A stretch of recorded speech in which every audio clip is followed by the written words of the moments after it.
Hello, this is Alan Green. This is the fourth of a series of interviews with Paul Jayson, the motorcycle broker, where we look at classic motorcycle investments. In terms of automotive investing, classic bikes make an awful lot of sense. They're relatively easy to work on, take up very little space, and like classic cars and other vehicles, they can offer significant and sometimes spectacular tax-free investment returns. Each week, we're looking at some of the most iconic and best performing classic motorcycles of the past 20 years. But today's a bit different. We're looking at a bike from the future, but a bike that has a legacy going all the way back to the famous rotary Nortons of the 80s and 90s. Let's find out more. Paul's with us again. Paul, it's good to speak to you. Good to speak to you and see you again, Alan. Thank you.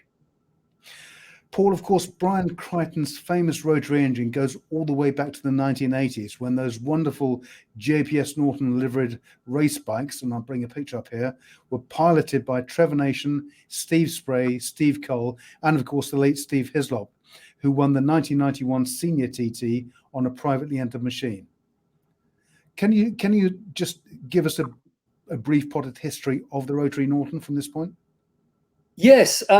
Brian Crichton was working for Norton and he got hold of the Wankel engine bikes that they'd developed for the police, I think the RAC, and it was really an industrial motorcycle. And he realized, I could get a lot of power out of this engine. This is a really underrated engine. So he breathed his magic on it and he created these just under 600cc, they're 588cc motors, and they went to Spondon for the chassis. And really, I mean, there was nothing Norton about it other than the badge. It was Brian Crichton. It was all Brian Crichton, and also he worked with Spondon on the chassis.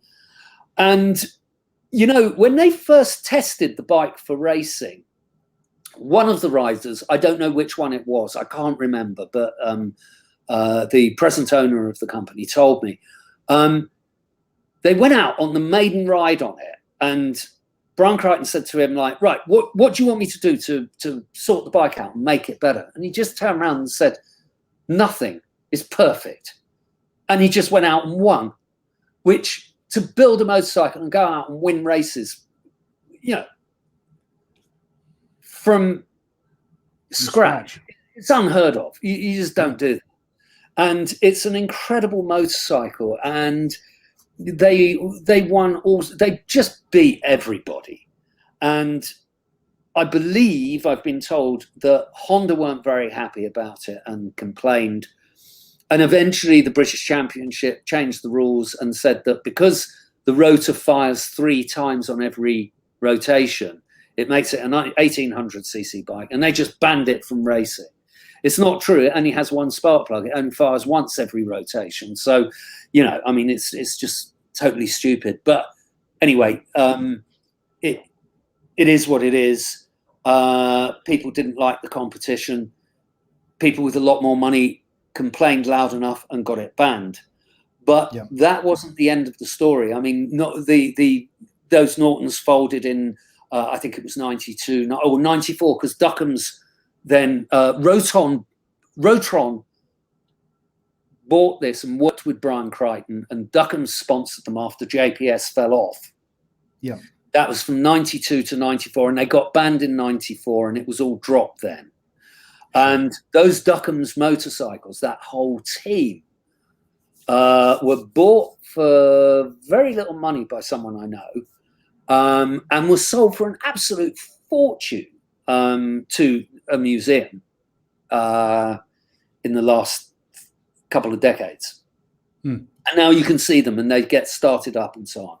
Yeah. And of course, sorry.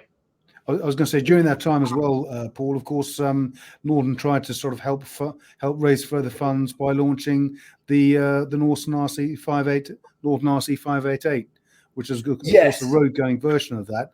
Of course, as you say, they had the police bikes, which were very much more an agricultural approach. But this was the iconic bike that was launched. There was very few around. And of course, these are worth a bit now too. Oh, they're very collectible. All of these Norton rotaries are. Even the old police bikes are fetching, like, I've seen them go for 20,000 plus. Wow. And they they're iconic motorcycles. So you can see there's an immense heritage in this motorcycle. And what happened was Rotron used Brian Crichton to they all work very, very closely together.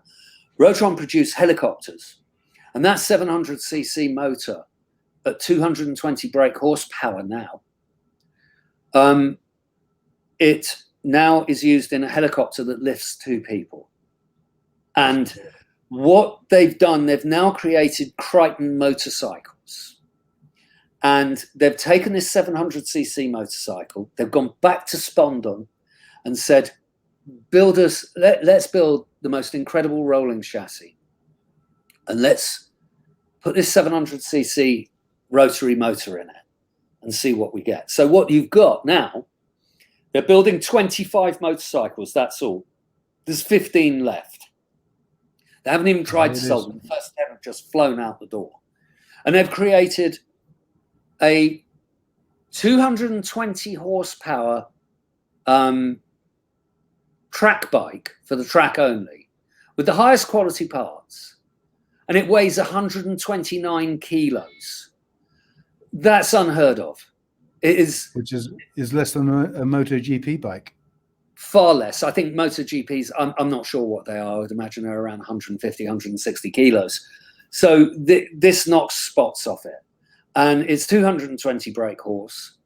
You could turbocharge it if you want. They respond very well to turbocharging. This doesn't have a turbocharger on it. And it's a work of art, this motorcycle. And people often say, oh, what's a modern classic? What's under the radar? What can I buy that's going to be a good investment in the future? One of these 25 motorcycles, well, one of the 15 remaining would be a really good investment.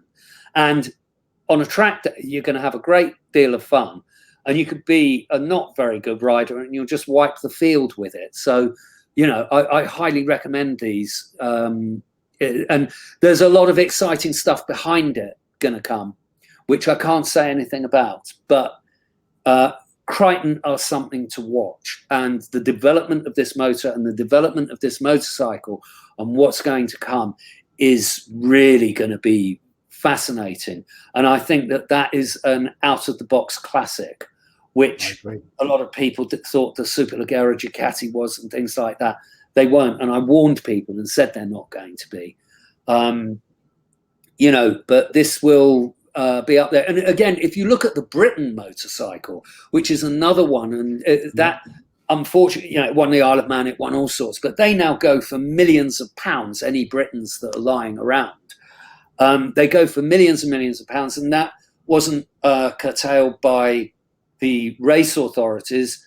If it had been around much longer, they would have found a way of curtailing it, I'm sure, because it was just an incredible machine, like these rotaries. Yeah. But, they're millions and millions of pounds, and I could see these first 25 Crichtons ending up there with Britons. They're different, but I can see the parallel, and it's very clear. And they're a modern day classic straight out of the box. And I mean, so you heard it here first. You heard it here first. Yeah. The Crichton 700 is a modern day classic. So Paul and I will be back again to look at some more classic bikes that offer great investment potential. Once again, our thanks to Paul Jayson for joining us today. Absolute pleasure. Thanks a lot, Alan. See you again soon.